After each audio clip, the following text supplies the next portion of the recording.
اچھا، خوابوں کے بارے میں تھوڑا سا ہمیں بتائیں، خواب کی شرعی حیثیت کیا ہوتی ہے، اور اگر کوئی برا خواب دیکھا جائے تو کیا وہ بتایا جائے یا اس کی تعبیر پوچھی جائے یا بس اگنور کر دیا جائے، یا جو ایک حدیث پاک کا مفہوم ہے میں آپ سے وضاحت چاہوں گا. میں نے مفہوم سنا ہے کہ اگر کوئی برا خواب آئے تو آپ کروٹ بدل کے تھو کر دیں تو وہ آپ کو افیکٹ نہیں کرے گا. اس بارے میں تھوڑا سا بتا دیں. دیکھیں بخاری مسلم دونوں میں حدیث ہے، نبی صلی اللہ علیہ وآلہ وسلم نے فرمایا کہ خواب یا تو اللہ کی طرف سے ہوتا ہے یا شیطان کی طرف سے. اور ساتھ ابن سیرین تابعی کا قول بھی امام بخاری امام مسلم نے نقل کیا ہے کہ یا پھر اپنے نفس کی طرف سے. اور نفس والا بھی آلموسٹ آپ سمجھ لیں ایک بیماری کی کیٹیگری میں فال کرتا ہے. ٹھیک ہے. تو جب کوئی اچھا خواب دیکھو تو اللہ کا شکر ادا کرو، اور اگر کوئی برا خواب دیکھو تو بائیں طرف 3 دفعہ تھوک دو. یعنی وہ پریکٹیکلی تھوکنا نہیں ہے، بس اتنا. ٹھیک ہے. اور نبی اسلام کے الفاظ ہیں بخاری مسلم میں کہ اس کا ذکر بھی پھر کسی سے نہ کرو. ٹھیک ہے. یعنی کوئی برا خواب دیکھے آپ نے کسی کی طرف سے تو اس کی طرف سے صدقہ اور خیرات کر دیں. ٹھیک ہے. کوئی مرا ہوا شخص ہے اس کے لیے دعائیں مغفرت کر دیں. ٹھیک ہے. اس کی طرف سے میت کی طرف سے صدقہ کر دیں. یہ آپ کا ایٹیچیوڈ ہونا چاہیے. باقی خوابوں کے اوپر کوئی نہ تو دین ثابت ہوتا ہے نہ کوئی ڈیفینیٹلی بتا سکتا ہے. بخاری مسلم دونوں میں حدیث ہے کہ میری وفات کے بعد اب غیب کی خبروں میں صرف مبشرات باقی ہیں. صحابہ نے پوچھا مبشرات کیا ہے تو فرمایا خواب.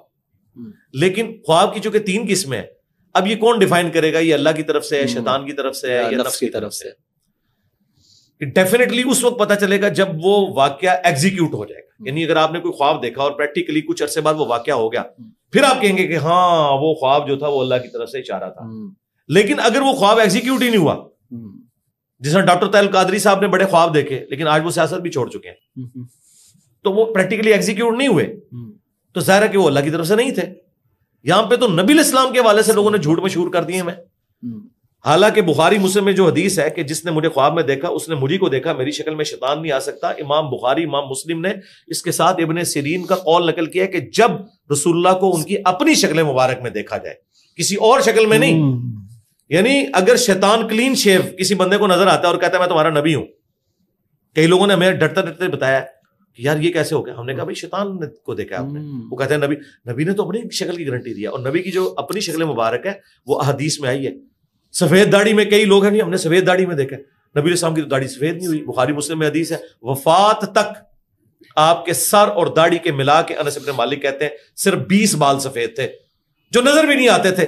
چند بال کن پٹی پہ اور یہاں پہ، 20 سے زیادہ تو میرے بال سفید ہیں، سر اور داڑھی کے ملا کے 20. تو سرکار میری داڑھی جو ہے نا اتنی کالی نہیں ہے اس وقت جو نبی الاسلام کی وفات تک تھی. یہ آپ کا معجزہ تھا. کالی داڑھی جو ہے خوبصورتی کی علامت ہے. نبی الاسلام کی داڑھی سفید نہیں ہوئی. ٹھیک ہے. سر کے بال بھی آپ کے کالے رہے ہیں 61 ایئرس کی ایج تک. 61 سولر ایئرس کے پوائنٹ آف ویو سے اور لیونرس کے اعتبار سے 63 ایئرس. تو یہ نبی الاسلام کا تو لوگ کہتے ہیں ہم نے سفید داڑھی میں دیکھا. بھائی سفید داڑھی میں تو میں کہتا ہوں سیدہ عائشہ بھی دیکھیں نا تو پہلی دفعہ وہ بھی نہ حضور کو پہچان سکے. تم کیا بات کرتے ہو؟ نبی الاسلام کی جو اپنی شکل مبارک ہے اس کی گارنٹی ہے. اس لیے آپ دیکھیں ہر فرقے والا کہتا ہے میں نے حضور کو خواب میں دیکھا یہ بشارت مل گئی. دوسرا مانتا ہے نہیں مانتا، وہ کہتا ہے یہ آپ کے لیے. تو یہ سب کا سب میرے بھائی بس ایک، اور کئی لوگ تو جھوٹے خواب بھی بیان کرتے ہیں.